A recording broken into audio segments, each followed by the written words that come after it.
ప్రాంత ప్రజలందరూ కూడా 2025 పూర్తి స్థాయిలో అయిపోయింది. సారు ప్రభుత్వానికి సంబంధించి 2025 సంబంధించి అయిపోయింది. ఇక సరే దీన్ని పక్కన పెడదాం. ఇక 2026 సంవత్సరం అడుగు పెడుతున్నాం. మన రాష్ట్రానికి సంబంధించిన ముఖ్యమంత్రి గారికి సంబంధించి కొత్త సంవత్సరంలో అడుగు పెడుతున్న సందర్భంగా వైఆర్టీవీ తరపున ఏం చేసిండు అంటే, ఇక్కడ ఒక్కొక్క అంకెను నేను విడదీసే ప్రయత్నం చేస్తా. 2 సంవత్సరాల సమయాన్ని వృధా చేసిండు. 1 2 సంవత్సరాలుగా ప్రజలకు ఏం చేయలే, పోనీ సంక్షేమం 0 స్థాయి అనుకోవచ్చు. ఎందుకు ఈ విషయాన్ని చెప్తున్నా అంటే, ఇప్పటి వరకు మన సార్ చేసిన సంక్షేమం ఏమీ లేని పరిస్థితి. ఇంకోటి 2 లక్షల ఉద్యోగాలు ఎక్కడా,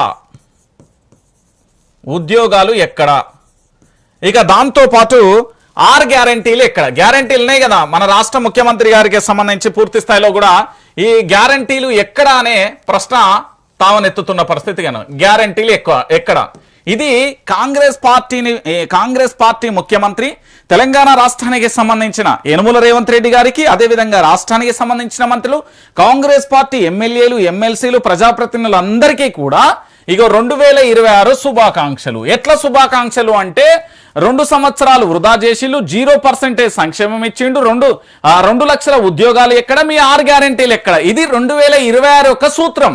అంటే ఈ సంవత్సరం తెలంగాణ ప్రాంత ప్రజలు అడిగే ప్రశ్నలు ఇవి. ఎందుకంటే మీ అందరికీ తెలియాల్సిన విషయం, 2 సంవత్సరాల కాలాన్ని వృధా చేసిండు, ఏం చేయలే, 0 సంక్షేమం, 2 లక్షల ఉద్యోగాలు ఎక్కడ, 6 గ్యారెంటీలు ఎక్కడ. ఇది అడగాలి తెలంగాణ ప్రాంత ప్రజలు. ఇప్పుడు ఇట్లా చెప్పుర్రి, నూతన సంవత్సర శుభాకాంక్షలు 2026 అంటే 2 సంవత్సరాలను వృధా చేసిండు, 0 అంటే 0 సంక్షేమం చేసిండు తెలంగాణలో. 2 లక్షల, మళ్ళీ 2 అంటే 2 లక్షల ఉద్యోగాలు ఎక్కడ, అంటే ఏడాదికి 2 లక్షల ఉద్యోగాలు ఇస్తా అన్నాడు, అది ఎక్కడ. 6 అంటే 6 గ్యారెంటీలు ఎక్కడ అనే విషయాన్ని తెలంగాణ రాష్ట్ర ముఖ్యమంత్రిని, అదేవిధంగా మీ ప్రాంతంలో ఉన్న కాంగ్రెస్ పార్టీకి సంబంధించిన ఎమ్మెల్యేలను, ఎమ్మెల్సీలను, ఎంపీలను అందరినీ గల్ల పట్టుకొని బాజాప్తిగా అడుగురు. ఎందుకంటే వీళ్ళు చెప్పిన సమయం ఏంది, 6 గ్యారెంటీలు 100 రోజులలో పూర్తి స్థాయిలో ఫినిష్ చేస్తామని చెప్పారు. కాబట్టి నేను మీ అందరికీ కూడా చాలా స్పష్టంగా చెప్తున్నా, 2026 రాష్ట్ర ముఖ్యమంత్రి గారికి పర్సనల్ గా, దాంతోపాటు మా వైఆర్టీవీ వీక్షకుల తరపున, తెలంగాణ యావత్తు సమాజం తరపున నూతన సంవత్సర శుభాకాంక్షలు. ఇకనైనా మీరు 6 గ్యారెంటీలు, 13 అంశాలు, 420 హామీలు 100 రోజులలో నెరవేరుస్తా అని చెప్పారు కదా, అది కాలం పూర్తయిపోయింది. అంటే మీరు సమయాన్ని చాలా వృధా చేసిళ్ళు. ఇకనైనా మారాలని, ప్రభుత్వ పరిపాలన సక్రమంగా చేయాలని, పరిపాలన విభాగం మీద మీకు అడ్మినిస్ట్రేషన్ సమర్థవంతంగా రావాలని, ప్రజలందరూ కూడా పూర్తి స్థాయిలో సంతోషంతోని, సుఖశాంతులతోని ఉండాలని నేను మనస్ఫూర్తిగా కోరుకుంటున్నా. గట్లనే తెలంగాణలో ఇంకొక విషయం ఏంది అంటే, ఎక్కడ కష్టం వచ్చినా కూడా ముఖ్యమంత్రి నేరుగా రంగంలోకి దిగితే బాగుంటది అనేది నా యొక్క ఆలోచన. సో మీకు చెప్తున్నా ముఖ్యమంత్రి గారికి. రైట్, ఇక 2026 సంవత్సరంలో వైఆర్టీవీ తెలుగు న్యూస్ ఛానల్కి సంబంధించి పూర్తి స్థాయిలో ప్రతి ఒక్కరు కూడా సబ్స్క్రైబ్ చేయండి, షేర్ చేయండి, లైక్ చేయండి. దాంతోపాటు ప్రతి ఒక్కరికి కూడా తెలిసే ప్రయత్నం చేయండి. ఎందుకంటే ఎవరైనా వైఆర్టీవీ న్యూస్ ఛానల్ చూడకపోతే ప్రతి ఒక్కరికి కూడా చెప్పే ప్రయత్నం చేయరు. ఇక నేను ఇంకొక మాట కూడా చెప్పదలుచుకున్నా. ఏంటి అంటే, ఇది చాలా మందికి తెలిసిన విషయమే. 2025 ప్రయాణం ఎట్లా జరిగింది వైఆర్టీవీ అనేది కూడా ఒకసారి మీ అందరికీ గుర్తు చేస్తున్నా. 2025 సంవత్సరం అయితే 2014 నుంచి 2022 వరకు, దీంట్లో మీ అందరికీ కొన్ని ఘట్టాలు తెలవాలి. ఇక్కడ 2014 నుంచి 2018 వరకు పూర్తి స్థాయిలో ప్రభుత్వానికి సంబంధించి బీఆర్ఎస్ ప్రభుత్వం అధికారంలో ఉంది. 2018 నుంచి 2022 వరకు కూడా ఇక్కడ బీఆర్ఎస్ ప్రభుత్వం అధికారంలో ఉంది. 2022లో కాంగ్రెస్ ప్రభుత్వం అధికారంలోకి వచ్చింది. దాదాపుగా ఇక్కడ బీఆర్ఎస్ ప్రభుత్వాన్ని ప్రశ్నించడానికి రంజిత్ అనే ఒక వ్యక్తి వైఆర్టీవీ తెలుగు న్యూస్ ఛానల్ ద్వారా దాదాపుగా 30,000 వీడియోలు చేసిన. కానీ దాంట్లో ఆ ప్రభుత్వానికి సంబంధించి జరిగిన కేసులలో అన్నీ కూడా కొట్టుడు పోయినాయి, అది క్లియర్ కట్. కానీ ఈ ప్రభుత్వాన్ని అధికారంలోకి తీసుకురావడానికి, అంటే కాంగ్రెస్ ప్రభుత్వాన్ని అధికారంలోకి తీసుకురావడానికి నా రక్తాన్ని చెమట సుక్కగా మార్చి అనేక రకాలుగా పోరాటం చేసి ప్రభుత్వాన్ని తీసుకొచ్చిన తర్వాత 2022 ఫ్రీ బస్ అనే ఒక ఎపిసోడ్ పెట్టిండు. దాని మీద నేను ప్రజలకు సంబంధించిన పబ్లిక్ బైట్స్, అంటే పబ్లిక్ ఒపీనియన్ అంటాం కదా, ఈ పబ్లిక్ ఒపీనియన్ తీసుకున్నాం. ఈ ఒపీనియన్కు సంబంధించి పూర్తి స్థాయిలో తీసుకుంటే, దీంట్లో పూర్తి స్థాయిలో ప్రభుత్వానికి వ్యతిరేకంగా పోతున్నారని ఒక మహిళా మంత్రి సదరు మన మీద ఎఫ్ఐఆర్ నమోదు చేసిరు. నెంబర్ 1. దాంతో పాటుగా ఒక ఇసుక రాజ్యం, బూడిది రాజ్యం, అవినీతి పెట్టరేగిపోతుంది అని చెప్తే వాళ్ళ హక్కులు భంగం వాటిల్లినాయని ఎఫ్ఐఆర్ నెంబర్ 2. దాని తర్వాత ఈ తెలంగాణలో పూర్తి స్థాయిలో ప్రశ్నిస్తే నన్ను మానసికంగా అన్ని రకాలుగా, ఆర్థికంగా అన్ని రకాలుగా దెబ్బగొట్టే ప్రయత్నం చేసి ఆఖరికి నా ఆఫీస్లో పనిచేస్తున్న ఉద్యోగులతోని సమాచారాన్ని సేకరించి అనేక రకాలుగా కుట్రలు చేసి మొత్తానికి అరెస్టు జరిగింది ఎఫ్ఐఆర్ నెంబర్ 3. ఇక ఛానల్ మీద కుట్రలు పెట్టే ప్రయత్నం చేసి అదొక ఎఫ్ఐఆర్ 4. ఇట్లా ఎఫ్ఐఆర్లు వరుసగా అయిపోయిన పరిస్థితి కనబడుతుంది. అయితే దీంట్లో మీరందరూ ఆలోచించాల్సిన విషయం ఏంటంటే చాలా స్పష్టంగా సుత్తి లేకుండా సూటిగా చెప్తున్నా. ప్రశ్న అనే ఆయుధాన్ని నా చేతిన పునికి ఉచ్చుకొని ప్రశ్నించడమే నేను చేసిన నేరమా? ప్రజల పక్షాన పోరాటం చేస్తలేవు రంజిత్, నువ్వు ఒక పార్టీ పక్షాన పోరాటం చేస్తున్నావు అని కొంతమంది వాదిస్తున్నారు. మరి గతంలో ఇదే కాంగ్రెస్ పక్షాన పూర్తి స్థాయిలో మాట్లాడినప్పుడు కాంగ్రెస్ పార్టీకి ఎందుకు అనుకూలంగా మారిపోయినాయి? నేడు నేను ప్రశ్నిస్తూ ఉంటే అది బీఆర్ఎస్కి ఎందుకు అనుకూలంగా మారిపోతున్నాయి అనేది ప్రజలు ఆలోచించాలి. నేను ఎందుకు చెప్తున్నా అంటే 10 సంవత్సరాల పరిపాలన 2 సంవత్సరాల పరిపాలన నేను కంపారిజన్ చేస్తా. 10 సంవత్సరాలలో జరిగిన అప్పులు 2 సంవత్సరాలలో జరుగుతున్న అప్పులు ఏంటి అని ప్రశ్నిస్తా. ప్రభుత్వానికి సంబంధించి గతంలో పూర్తి స్థాయిలో ప్రభుత్వం దుబారా ఖర్చు చేస్తుందని వాదనలు, ఖండనలు, నిరసనలు, ఆగ్రహాలు వ్యక్తం చేసిన నేతలే నేడు అధికారంలో ఉండి చిల్లర మల్లరగా దుబారా ఖర్చు దానమ్మ జేజమ్మ లెక్క చేస్తున్నారు కదా, మరి దానిని ఏమంటారు అని ప్రశ్నించినందుకు దాదాపుగా 100 మంది పోలీసులతోని అరెస్ట్ వారెంట్ చేస్తే కోర్టులోకి పోతే కోర్టులో జడ్జి ఎట్లా తెలుసా, అదేంది అమ్మవారు ఊంతే కండ్లన్నీ ఎర్రగైన తర్వాత ఆగ్రహాన్ని బోరి అమ్మవారి పూనకం వస్తుంది చూడు, ఆ రేంజ్లో పొరక ప్రభుత్వాన్ని తిట్టిరు అడ్వకేట్లందరూ. ఎందుకు అంటే అక్కడ పూర్తి స్థాయిలో కూడా ఒక వ్యక్తి ప్రశ్నించడమే తప్ప సోషల్ మీడియా అయితే ఏ మీడియా అయితే ఇప్పుడు వైఆర్టీవీ న్యూస్ ఛానల్ శాటిలైట్ చేయాలంటే 100 కోట్ల రూపాయలు కావాలి, తక్కువలో తక్కువ. మనదేం ఈనాడు కాదు, ఏబిఎన్ కాదు, ఎన్టీవీ కాదు, టీవీ9 కాదు, హెచ్ఎంటీవీ కాదు, రాజ్ న్యూస్ కాదు, లేకపోతే ఐ న్యూస్ కాదు, లేకపోతే ఇతరత్ర శాటిలైట్ ఛానళ్ళు కాదు. మనం ప్రశ్నించాలని అక్కడికి వెళ్ళినప్పుడు కూడా గతంలో నేను పనిచేసిన పలు ఛానళ్ళలో కూడా పూర్తి స్థాయిలో గీ లైన్లో మాత్రమే వెళ్ళాలి. గీ పార్టీకి మనం అనుకూలంగా వెళ్తున్నాం, బాగా జాగ్రత్తగా ఉంటుంది.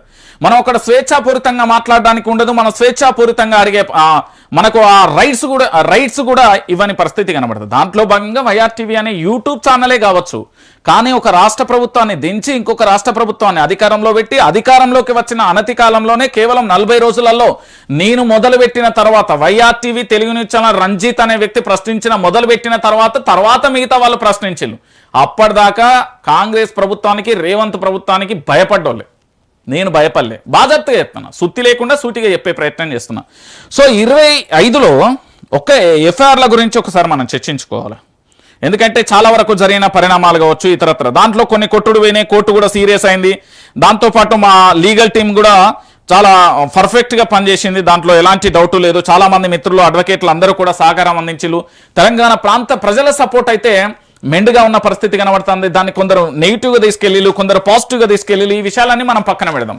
సో మొత్తానికి 2025కు సంబంధించి ప్రభుత్వాన్ని ప్రశ్నించాను. ఇక నేను ప్రశ్నించే విధానం ఇప్పుడు మారుతుంది. 2026 అంటే ఎట్లుంటుందో నేను చెప్పిన కదా, మళ్ళొక్కసారి నేను మీ అందరికీ చెప్పే ప్రయత్నం చేస్తున్నా. ఇప్పుడు నేను ప్రశ్న అనేది తెలంగాణ ప్రాంత ప్రజల్ని ప్రశ్నించామని అడుగుతున్నా. 2021 తెలంగాణ ప్రాంత ప్రజలందరూ కూడా మీరు ఎట్లా ప్రశ్నించాలో మీరే డిసైడ్ గారు, ఎందుకంటే తెలంగాణ ప్రాంత ప్రజలే ప్రశ్నించాలి. సరే 2025లో అయిపోయింది, క్లోజ్ చేద్దాం. ఇప్పుడు 2026 కదా, కొత్త సంవత్సరం కదా, ఒక్కసారి మీరందరూ కూడా దయచేసి ఆలోచించమని చెప్తున్నా. ఈ 2026కు సంబంధించి రాష్ట్ర ప్రభుత్వాన్ని ఈ 2 సంవత్సరాలు నువ్వు ఏమీ చేయలే, ప్రభుత్వం ఏం చేయలేదండి. ఎందుకంటే మీరందరూ కూడా ఆలోచించాలి, ఏమీ చెయ్యలేదు, ఏం చేయలేదు, గుర్తుపెట్టుకోరు, వృధా చేసింది ఈ సమయాన్ని. కాబట్టి ఇక నుంచి వృధా చేయకుండా ప్రతి ఒక్కరూ కూడా ఈ తెలంగాణ రాష్ట్రంలో ఉన్న ప్రతి యువకుడు మీ దగ్గర AK-47 కంటే అద్భుతమైన వెపన్ ఉంది. ఈ భారతదేశానికి సరిహద్దులలో పనిచేసే ఆర్మీ జవాన్ల చేతులలో లేని అద్భుతమైన వెపన్ తెలంగాణ యువత చేతిలో ఉంది. దాని పేరే ఫోన్. ఈ ఒక్కటి చాలండి, ఇది AK-47 కంటే డేంజర్గా పనిచేస్తుంది.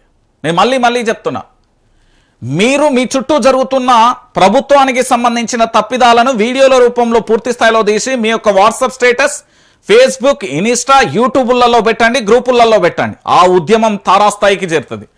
దీనిని ఇప్పుడు డిజిటల్ ఉద్యమం అంటారు. మన భాషలో చెప్పాలంటే ఉద్యమం 2025 పూర్తి స్థాయిలో వృధా అయిపోయింది కాబట్టి ఈ 2 అనే బేస్ వేసుకుందాం. నువ్వు సమయాన్ని వృధా చేసినాం, మేము 2026లో ఆ 2 మొదటి అక్షరాన్ని మేము వృధా చేయనీయమని చెప్పాలి. ఇంకొకటి జీరో సంక్షేమం నడిచింది, కొత్త పథకాలు ఏం రాలే, ఉన్న పథకాలను తీసేసిళ్ళు. కాబట్టి గతంలో కేసీఆర్ ప్రభుత్వంలో వచ్చిన ప్రతి పథకాన్ని అమలు చేయమని పట్టుబట్టాలి. లేకపోతే తర్వాత వచ్చే ఎన్నికలలో మీ యొక్క సంఖ్యను జీరో చేస్తామని బాజాప్తుగా బరాబరి అడగాలి, బరాబరి చెప్పేసేయాలి. ఇక సంక్షేమం విషయంలో తెలంగాణ ప్రాంత ప్రజలారా మీరు మళ్ళీ ఆలోచించండి. ఇప్పటి వరకు Kalyana Lakshmi, Shaadi Mubarak, KCR kit, nutrition kit, Rythu Bandhu, దాంతో పాటు రైతు బీమా, ఇలా చెప్పుకుంటూ పోతే పెట్టుబడి సాయానికి సంబంధించి ఏ ఒక్క రకంగా కూడా రైతులకు కానీ, కార్మికులకు కానీ, నిరుద్యోగులకు కానీ, విద్యార్థులకు కానీ, హాస్పిటల్స్కి కానీ లేదా ప్రైవేటు వ్యవస్థలకు సంబంధించి దేనికి కూడా ఇస్తానన్న బకాయిలు ఇవ్వకపోవడం, గతంలో సర్పంచులుగా పనిచేసిన వారికి కూడా కనీసం బకాయిలను చెల్లించే విషయంలో కూడా ప్రభుత్వం ఎక్కడా కూడా మానవత్వ కోణంలో ఆలోచించలేదు. ఆఖరికి అసెంబ్లీ జరుగుతుంటే సర్పంచులు నిరసన వ్యక్తం చేస్తే అకారణంగా అన్యాయంగా అరెస్టు చేసిళ్ళు. కాబట్టి నేనేందంటే మీ సంక్షేమం జీరో చేసిరు కాబట్టి మిమ్మల్ని జీరో చేస్తామని మనం నిరూపించాలి. ఇంకా ఇప్పుడు నేను యువత మీద పూర్తి స్థాయిలో కూడా ఈ అంశాన్ని డిపెండ్ చేస్తా. ఇప్పుడు యువతే కీలకం. యువత కాబట్టి యువతకు సంబంధించి ఈ తెలంగాణలో ప్రశ్నిస్తారు, ఎక్కడ ప్రశ్నించరు. ఈ భారతదేశంలో ఉన్న అనేక రాష్ట్రాలను మీరు పూర్తి స్థాయిలో కూడా ఆలోచించండి, చూడండి, అక్కడికి వెళ్ళండి. మన తెలంగాణ రాష్ట్రంలో ఉన్న సోషల్ మీడియా ఉద్యమం ఇంకెక్కడ కూడా ఉండదు. మన దగ్గర ఉన్న చైతన్యం ఇంకా ఏ రాష్ట్రంలో ఉండదు. మన దగ్గర ఉన్న త్యాగం ఏ రాష్ట్రంలో ఉండదు. మన దగ్గర ఉన్న మంచితనం ఏ రాష్ట్రంలో ఉండదు. మన దగ్గర ఉన్న అన్ని గుణాలు, ఇక్కడి సాంప్రదాయం, సంస్కృతి అన్ని రకాలుగా కూడా మన తెలంగాణ గడ్డ మీద ఉన్నది ఎక్కడా కూడా ఉండదు.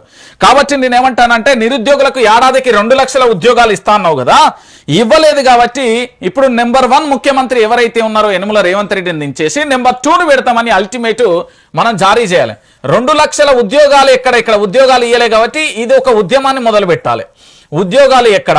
ఖచ్చితంగా కూడా నిరుద్యోగులు ఉద్యోగ అవకాశాలు, మీ యొక్క వయసు అయిపోతుంది, దాంతోపాటు మీరు చదువుకొని గ్రామానికి వెళ్ళి అమ్మా నేను పలానా ఉద్యోగం సాధించి వస్తా అని మీరు ఇక్కడికి చేరుకున్న తర్వాత ఇప్పటికీ కూడా ఉద్యోగాలు రాకుండా ఇబ్బంది పడితే మాత్రం భవిష్యత్తులో తీవ్రంగా నష్టపోయేది మనమే. కాబట్టి ఖచ్చితంగా కూడా ఇది ఒక ఉద్యమం చేయాల్సిన పరిస్థితి అయితే ఏర్పడుతుంది. ఇక ఇంకొక విషయం ఏంటంటే ఈ 6 గ్యారంటీల సంగతి చూద్దాం మనం. 6 గ్యారంటీల సంగతి ఏంది, ఈ 6 గ్యారంటీల ముచ్చత ఏంది, 6 గ్యారంటీల కథ ఏంది, ఈ 6 గ్యారంటీల సంగతైనా అడగాలి మనం, బాజాప్తుగా అడగాలి. మీ గ్యారంటీల సంగతి ఏందిరా బాబు? ఏమని చెప్పిళ్ళు వీళ్ళు? మీ అందరికీ తెలుసు కదా, 6 గ్యారంటీలు 100 రోజులలో పూర్తి చేస్తామన్నారు. 6 గ్యారంటీలు, 13 అంశాలు, 420 హామీలు.